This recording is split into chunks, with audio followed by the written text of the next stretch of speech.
the final frontier. Many of you know this quote or saying from Star Trek The Next Generation. And if you're a geek or a nerd like I am, then chances are you probably do know it. Not a problem with that at all.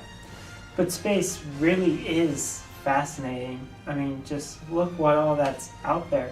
Ever since when I was a little kid, I've always been fascinated with space, with all that's out there, the moon, the other planets, Mars that we can see, just the colors of it, shooting stars, just everything is just brilliant and just fascinating to look at. And here is just some breathtaking photos of space that I've put together for you.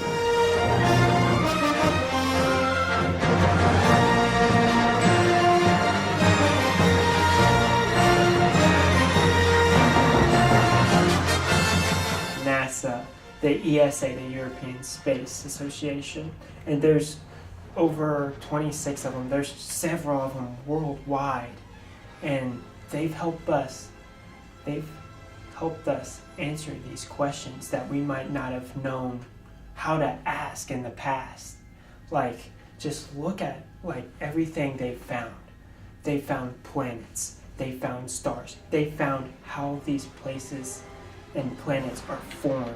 They found these black holes that are just extraordinary and just different things. It's amazing to look at what all they found. It truly is. And these space agencies are so important for us today.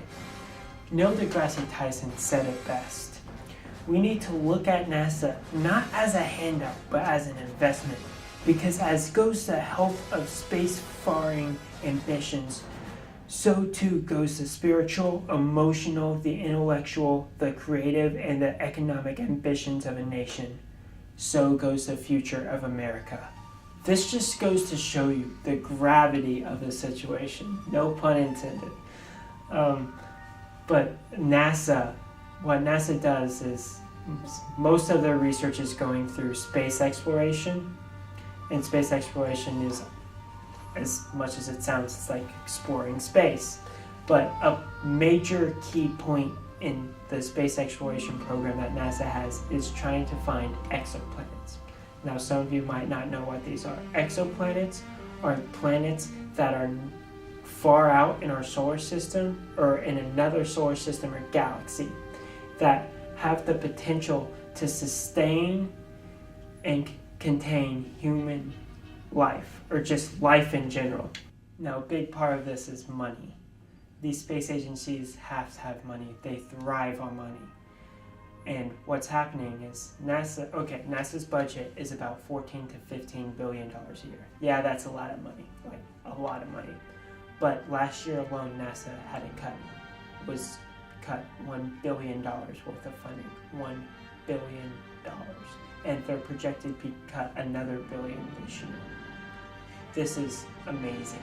Like, they've had to cut down small, promising projects, like sending satellites around Jupiter's moons to see if there's fresh water underneath the ice, or just trying to send satellites around asteroids just to see what they're like. But they had to cut these projects due because they don't have money. And another one that might happen, that might come up in the future, is the exoplanet funding. The exoplanet funding got renewed last year, back in December of 2014, for another 2 years. And this is huge because if the money doesn't keep coming to NASA, this could really set us back in time and technology in years to come. One of the most important projects NASA has is the Kepler project. Kepler is a telescope that they send out in space that has found over 400 of these exoplanets. This is astronomical, no pun intended again. But it's found over 400 exoplanets when I was doing this project about 2 months ago. Now it has found 1,000. Just a couple of months later, it has found over 600 exoplanets. This is amazing. And with budget cuts the way they are, it's not looking good for the exoplanet ones, because the exoplanet budget cost might be the next one to go.